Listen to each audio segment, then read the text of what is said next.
And how long do we want to go for? We'll just keep going until we're sick of it, I suppose. Yeah, just go for a while. Yeah. Okay. Well, I'll start. I'll do an intro, I suppose. Cool. Okay. Well, hello and welcome to the first episode of whatever this is, the Rude Jokes Parlour. The Rude Jokes Parlour. Yeah. Where it's very rude. The jokes aren't really that funny, but they're rude. And we just talk shit, basically. Yeah. So what I thought we could talk about first is podcasting and vodcasting and vlodcasting or whatever it's called. I guess the questions I had was like, where are we as a society at the moment with this? I want to say new medium, but it's not really that new. It's been around for a long time, but I think recently it's possibly had a lot more influence on the world than it has in the past. What are your thoughts about that at the moment? Where it's at the moment? Yeah, so I think the way we consume a podcast is quite different. We've always had some form of story media in community, whether it's just sitting around a campfire and talking. But that doesn't really share it. Radio definitely brought the sharing, and there were radio dramas, there were talk shows, there are still talk shows on AM radio, apparently. But with the advent of YouTube and even SoundCloud to some extent, podcasts are much easier to make, much more accessible. Yeah. And you can consume them on the go. You don't actually have to sit and wait for your favourite podcast to come out, unless you like to see them live. I've heard the term found time, as in like these days we have found time, as in like when you're washing up or when you're on the treadmill or something. We actually have, there's this time there that previously wasn't being used, maybe listen to music or something, but now people can actually listen to something that's not just music, maybe something more informative or something, which previously has never been possible before, really. I mean, it was, it was near impossible to kind of, consume long-form entertainment whilst driving a car, for example. I mean, you had to rely basically on radio if your car had a radio. Or I Spy. Yeah. But now, like, this, for example, you can listen to anywhere if you so choose to. That's it. And I guess from what you're saying, like, there's always been storytelling and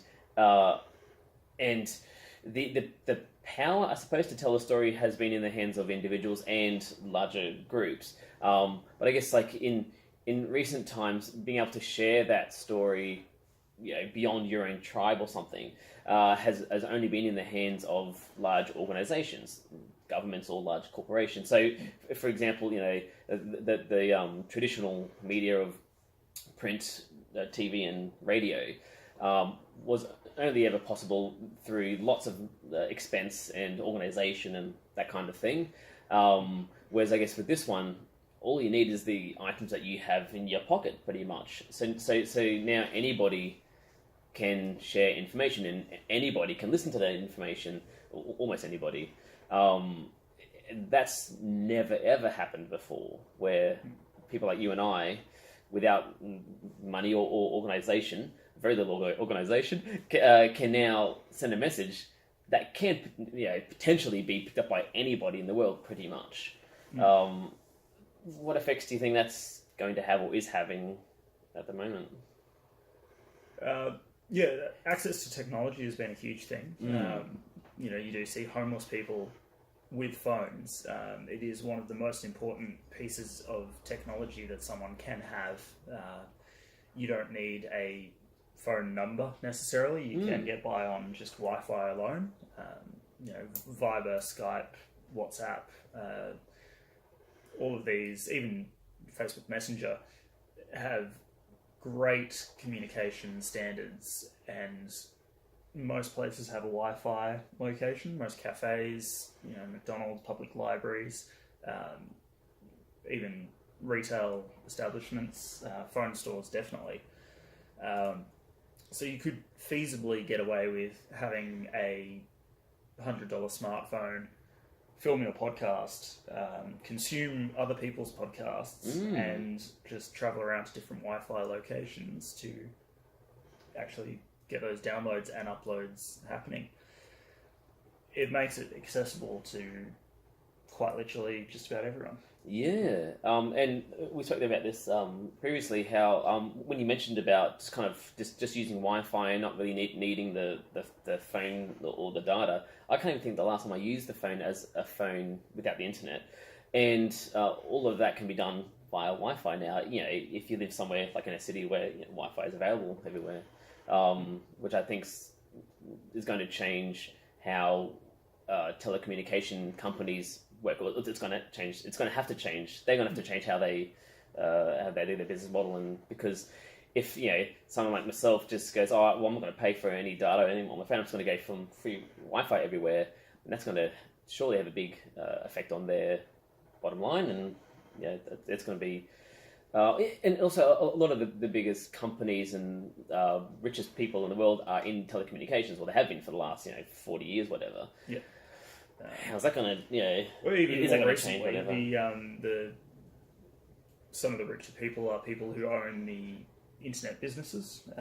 So I think the guy that owns TPG is one of the richest people in Australia, for obvious reasons. Other than that, it has been mining, and there was obviously the mining boom. Yeah. But realistically, how much money do we need in society to get by? I mean, if you can meet your needs with food, that's one vital expense. Shelter, just something to keep the rain off, like it's a rainy day today, but got a roof over the head, got food, got some clothes to keep warm. Actually have a heater on to keep warm, Even because electricity is great.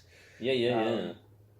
But that's the necessities for life, essentially. You don't need a lot more than that.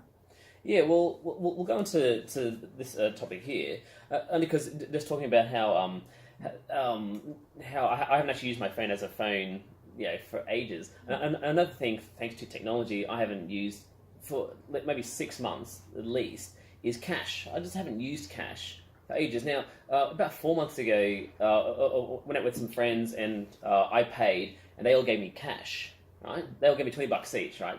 So in my wallet, I've had about $80 worth of cash in my wallet for 4 months, and I don't know what to do with it. Like. Probably don't publicise that you carry around $80 in cash. I'm almost at the point where if someone says, "Give me your cash," I'm like, "Here, have it." Like what? I have not used it. So what? So there's almost like, I went past a homeless person the other day. Or sorry, a beggar. I don't. They may or may not be homeless. They were begging for money. So there you are. And I thought I could give him $1. I could give him $80. Like, because I'm not using it. Like, and he could. I didn't, because I'm a bastard. But but it made me think also, because this particular. I have to say beggar, because that's what he was doing, he was begging for money. So there we are. He was sitting outside a local grocery shop, and what would happen is people would go in, they'd buy their groceries, traditionally with cash, right? They give them a $50 note, whatever, and they get change, and while the change is in their hand, they get the groceries, and they walk out the door, and the beggar's there, and they give the change to the beggar. So it's kind of, that helps the customer, because they're like, oh, I've got the change in my hand, and it's too much bother to put it in my pocket. You can have it. He wins, because if everyone does that, then he's actually getting a lot of money that way. But just the other day when I went through, so every time I go past him, I'm like, sorry, I don't have anything, because I've just used my card, and that $80 is in my wallet now. I'm like, I'm not getting that out. But then I looked, and everyone else was doing what I was doing. They were all paying with card, so there was no extra change, physical change, to give to the beggar, which made me think about. If we keep going towards, let's say, as a cashless society, like physically cashless society, are there some unintended consequences? I was thinking, what happens to all the beggars? And even in Canberra, which is where we live, there are a number of them in the city, in the towns, probably some in the suburbs, in the shops as well. In Brisbane, where I'm from, there's lots of them. And what happens to all of them? Like as in, like, the traditional art of begging, what happens when no one actually has physical coins? Like, how do you beg buskers, for example? How are buskers going to work? I was just thinking about that. Like, because are you going to have like an FPOS machine or something? Like, I don't know. What are your thoughts about that? Obviously some higher end guitars are going to need to have like a pay pass, or have like a little QR code that sends you. What do they use? Venmo, WeChat. There you are. Yeah. Don't use WeChat. Apparently, it's shit. Right. Just not secure. PayPal, I guess. Yeah, and I guess as you're saying, like even some homeless people have a phone. So they could receive payment via their phone, couldn't they, or something? Yeah, I could see that. Because can't you pay by like tapping phones together or something? There's that technology, apparently, what it's called. I don't know. Well, that's how I've been paid for everything. Just waving my phone up like, you've been paid now, goodbye. Well, there could be a technology or something like that where... I mean, like, I've seen those, the smartwatches where you just sort of tap it and go. Is there a point where someone can own wealth without actually having any physical storage medium for that wealth? Yeah. And how do we transfer wealth between those storage mediums or non-storage mediums? Yeah, and I guess that kind of it ties into a few topics that we've got, and one is the kind of cryptocurrency ideas. Well, more the idea is that like value can be stored and exchanged without anything physical, as in like value or currency is it's all a state of mind, and it actually is. In some societies that they just designate, okay, milk cartons are our currency, so this is worth X many food or house or whatever, and you trade that. There may not be any intrinsic value in the item itself. It's just an agreed upon whatever. Which is exactly what our money is. The money itself is not actually worth anything. We just say representation of useful. That's right. Yeah. As opposed to something like precious gems or gold, which intrinsically has value in it. We haven't used that kind of not necessarily for gems, but for gold and silver. These days it's for circuitry. That's about it. Previously it was for jewellery.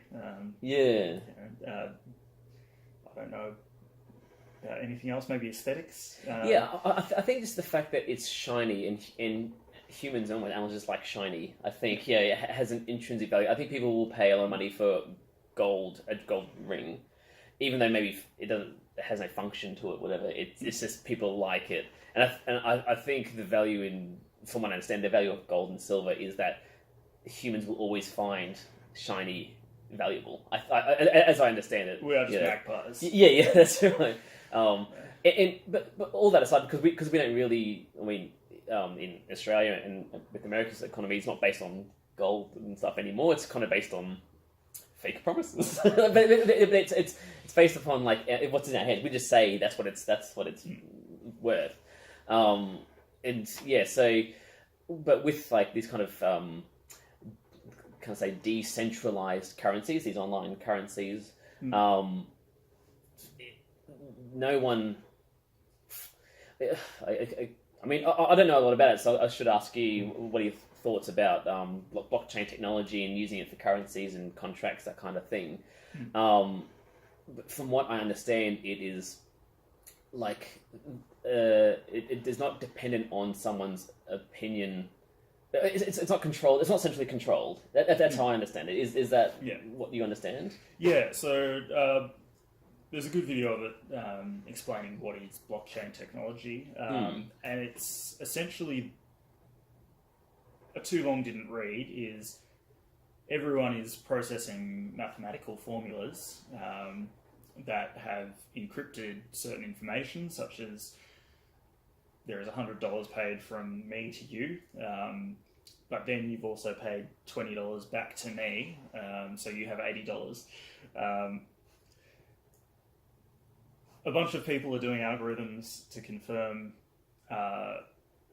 certain things, and then if you change one number in that algorithm, it drastically changes the results of the encryption. And whoever has the longest set of correct calculations wins. So eventually, even if you send out fake information like "I paid you," oh no, you haven't.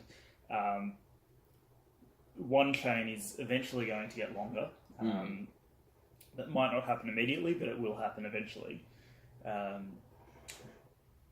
And that will be considered the correct chain. So the longest chain essentially wins. That's not necessarily helpful for the average consumer of a cryptocurrency or a blockchain technology. But it is quite secure in that sense. Cash, totally not secure. You could get mugged in the street for your $80. Even tap and go is limited artificially to a $100 limit. Unless you call up the bank and say, hey, can you stop this from being done? Frank Abagnale, who was the FBI agent in Catch Me If You Can, the criminal turned FBI agent, real guy. He explains that nothing is secure. There is always a way around whatever system you put in place. There will always be a way to hack it. There will always be a way to bypass or completely ignore. So we're always going to be finding the most secure way to have a currency of some sort, which ultimately comes back down to farming practices. Like, if I can grow crops of my own and be self-sufficient, that is probably the most secure way to ensure my own survival. And trading those, I'll trade a cabbage for your $80. I have $80, sure, but if the $80 doesn't mean anything, you have the cabbages, you have the power. Well, that's right, yeah. And I guess the decentralization of these currencies is what interests me, because all of our currencies at the moment and traditionally have been controlled by someone somewhere who can arbitrarily just create more of it and delete some of it as well. But from what I understand with the blockchain technology, it would be impossible for someone to just kind of alter it. Yeah. So I guess in that sense, what happens to all those big companies with lots and lots of money whose sole purpose is controlling currencies and controlling economies, when that is no longer may not be a thing in the future? I think that's quite interesting. And also, because the blockchain technology can be used for contracts, smart contracts. I think I've heard the term. I think it's going to put a lot of lawyers out of business as well, because that was kind of their job to kind of read and go, oh, that doesn't match up or whatever. But if that's just going to be done automatically anyway, we're not talking about a job where there's a few people who do it and they don't make much money. We're talking about big institutions who run the world, whose sole job may be disappearing. So isn't that going to completely change the world? I mean, if if there was some sort of a job like I don't know, juggling. I'm not having a go at jugglers. I'm just saying that it's a small population of people do juggling, right? And it Even less professionally. And there probably isn't a huge economy in the juggling industry, right? Yeah. But lawyers is one of the lots of people are lawyers, and most politicians are lawyers, and there's big money. And then if you think about centralized economies, so banks and federal reserves and governments, that kind of thing, these are some of the biggest institutions in the world, definitely with the biggest budgets and money in the world. Their sole purpose may be going down the drain, and then it might be a big power shift and power vacuum and all that kind of thing. Is that am I dream? Is that a dream, or is that in close to reality? Or well, the concept of corporate law would be the bigger issue. So criminal law will almost always exist until cyber law, I guess, takes over. I don't know exactly in which way, but corporate law. It's civil law even. Definitely will change. The face of that will change. You will have, essentially people comparing contracts will be redundant because computers can just bring up the line where it's different, essentially negating the need for interns going through and going, that one's different right there. And then handing that to a lawyer to go, you're right, that is different. I'll have my money, thank you.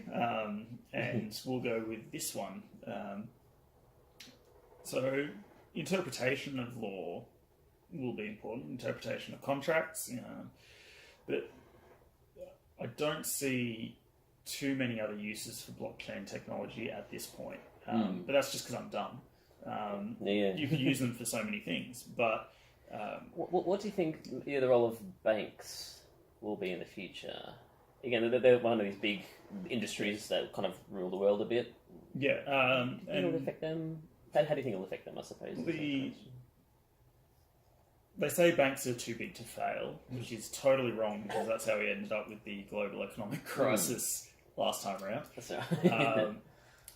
And yeah, when we have tap and go for everything, and suddenly your bank is out of service because they're doing a server update on the back end or power's gone out at the local whatever, it can cause chaos. It has caused weekends of huge dramas because banks suddenly were not having money being transferred through them. So we did have to resort to cash, and because so many people weren't carrying cash, it was definitely big in Canberra when this happened, and it has happened regularly. I think Westpac has had it, NAB has had it. Okay. Quite a few banks, if they haven't had it, they will have this happen because points of failure are inevitable. But if we don't have cash to resort back to, what have we got? We've got an honour system, essentially, Right. which is where blockchain technology would be quite handy because it would be the backup.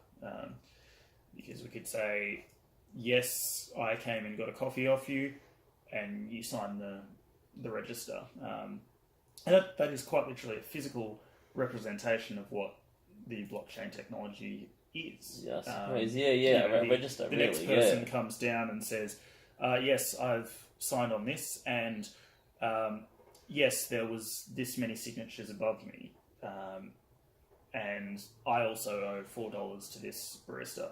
And then, when all the technology comes back online, the barista goes, okay, I'm going to call in all these different transactions. Suddenly they're a whole lot richer. And if someone disputes it and says, I don't think that I was there, you just look at the last signature on the list and goes, well, was all of this correct when you signed it? Does anything look like it was edited? And sure, signatures can be faked, but if enough people have confirmed that they've paid and signed and dated, you don't have much of a leg to stand on at the end of it. So as long as there is some form of digital version of that with blockchain technology, that is essentially our only backup other than cash. Yeah. And whenever we talk about these kind of technological movements forward, I think about how it's easy to forget that not everyone will have the technology. We'll probably have it, but a lot of the world won't. And it'd be interesting to see what those who have the technology and those who don't, and how they interact together. Do you think everyone will have access to, let's say, blockchain technology? And if not, what effects there might be because of the difference? Yeah, so I don't use it at the moment. I don't have a personal need for it. And values of blockchain or cryptocurrency, they do fluctuate quite wildly. Some of them have settled down quite a lot. but they do rely on heavy computer resources. So GPUs and CPU processing power is the big one. So you can actually mine for cryptocurrency, which is not beneficial anymore because everyone has been doing it. That's right. Yeah. And the more that everyone mines, the less valuable things actually will be. If I go to, for example, the Solomon Islands and want to pay for something, there's no guarantee that the store will have electricity, much less an internet connection of any kind, so they will need to rely on cash. So when I land at Solomon Islands Airport, or when I leave from, I think Brisbane Airport's the only one that goes to Solomon Islands, I'll need to exchange my hypothetical cryptocurrency or blockchain currency into physical currency that is suitable for it. So exchange rates will not be from coin type to coin type. They'll be from currency type or trade type to trade type. Yeah, and that's interesting as well. Like at the moment, we all have different currencies around the world. And Europe has experimented with trying to just make one currency for their area. Except the Brits.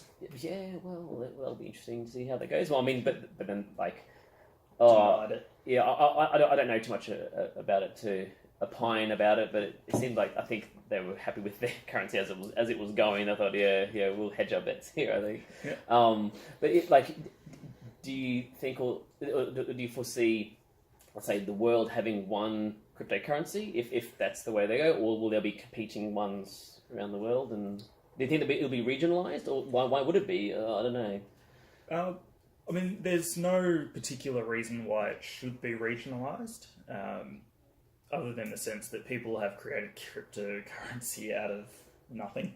I was reading a Reddit post the other day which was talking about, so Reddit writes Seinfeld. It's fantastic. Okay. It was talking about, what would happen if Kramer invented his own cryptocurrency. Yeah, he would, though, and he would, probably. And he would, he definitely would. And I think there's only too many times that you can create a new currency and for it to be viable. A global blockchain technology does make sense from a value sense.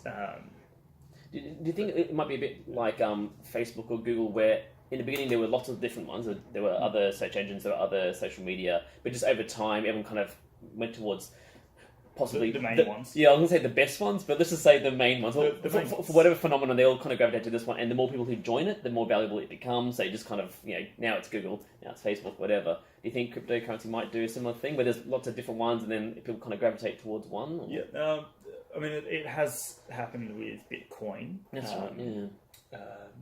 What were some of the other ones? Ethereum, Bitbucks, maybe. I don't know. That doesn't even sound real. Yeah, that's a different website. Yeah. We'll link to that in the description. No, no, we won't. Don't click on that. No.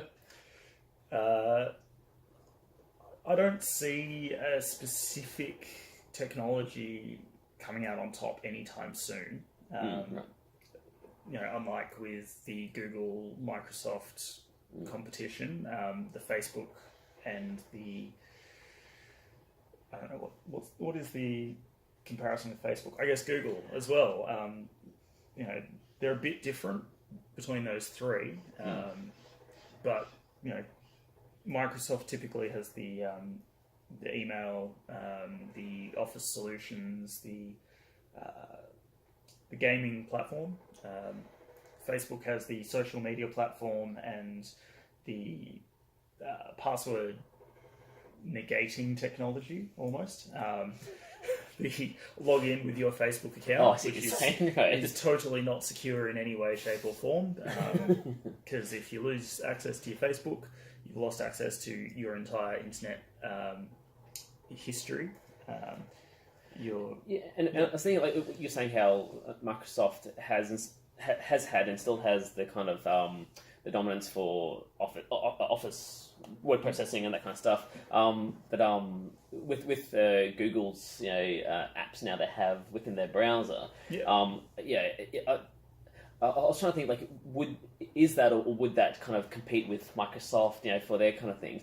And then I kind of remember that it's probably more like Google's kind of suite. It's probably more for like individuals, like an individual just wanting to type up software, whatever. And traditionally, I think a lot of individuals with not much money haven't always paid for their Microsoft things. Yeah. And I don't think Microsoft have cared too much because they haven't really tried to crack down too much. I think where they make money is when they sell like 100 copies to like an office or to a law firm or to a government, whatever. And they know that those kind of organizations can't skimp it on it. They have to pay for it. Right? They're not going to like get a pirated copy and do that while they're in a meeting with their clients or whatever. Yeah. So I think that's where Microsoft will go, well, that's where we're always going to make our money. So we're happy with that. Well, who knows for how long. And I think Google's like, well, if the individual like student stuff aren't paying for their Microsoft, well, we're going to kind of give it to them for free and take them. And Microsoft like, yeah, have them, but they don't make money for us.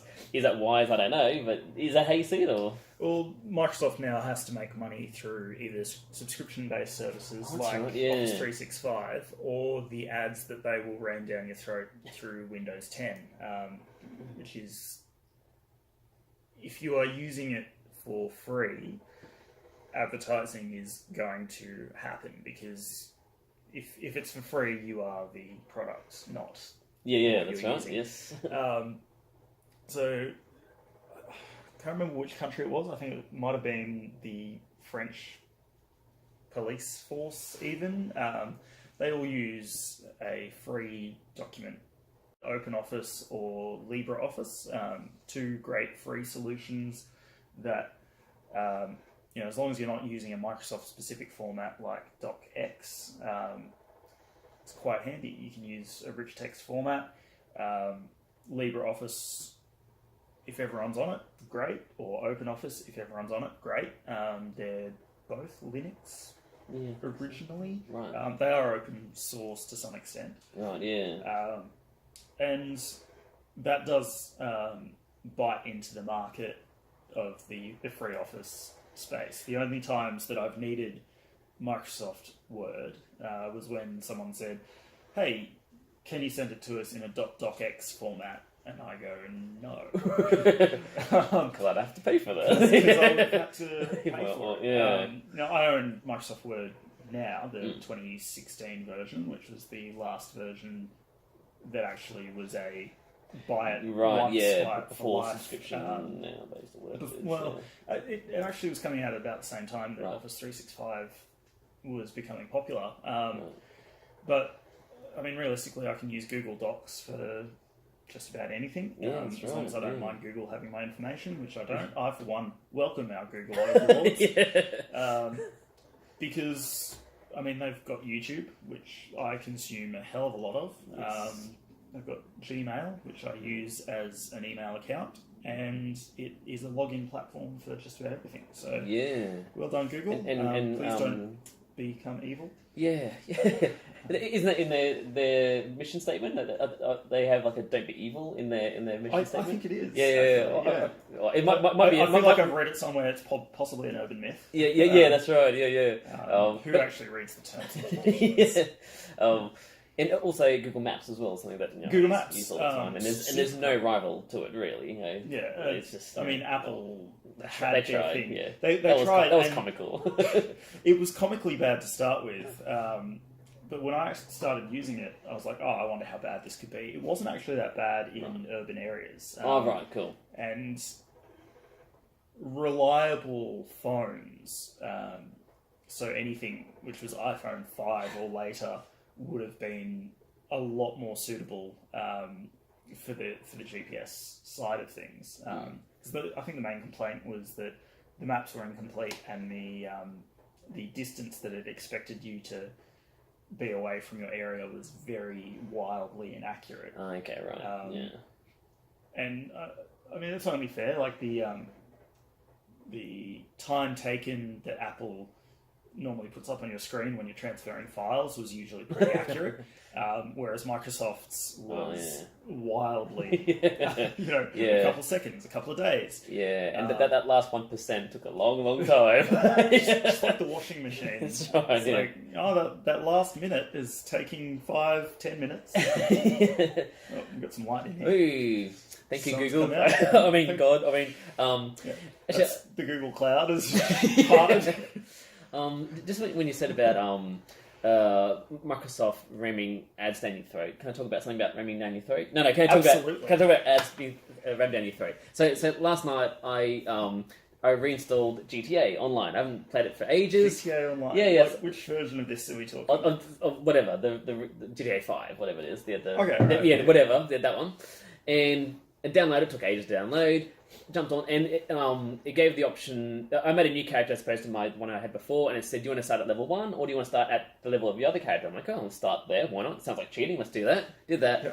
But what that meant is that like every single thing I had unlocked with the first character, this one now had, and every single DLC and update, blah blah blah, that I'd done with that character and had happened in the last few years, all suddenly got dumped on this new character.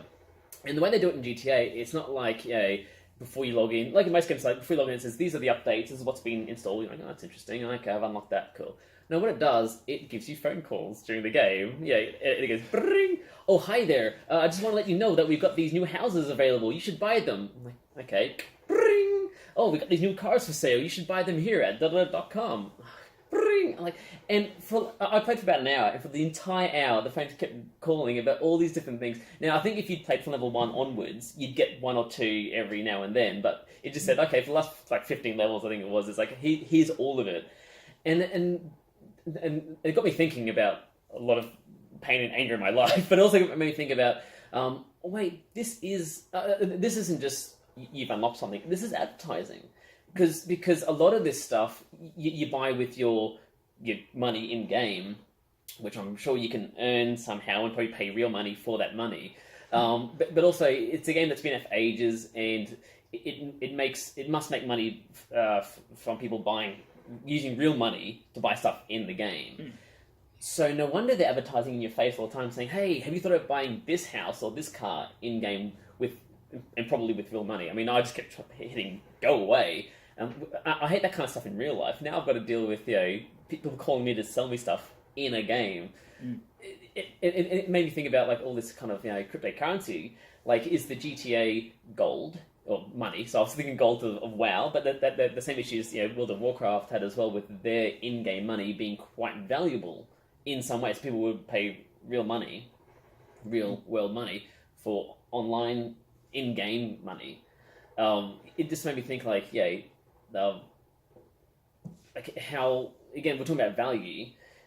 The in-game money in GTA is valuable enough for them to hire real people in real life to make content and push it down the players' throats to sell. Isn't that bizarre? You've got to make money somehow. Yeah. Because you've got to make a living somehow. But if you're just doing it to become rich,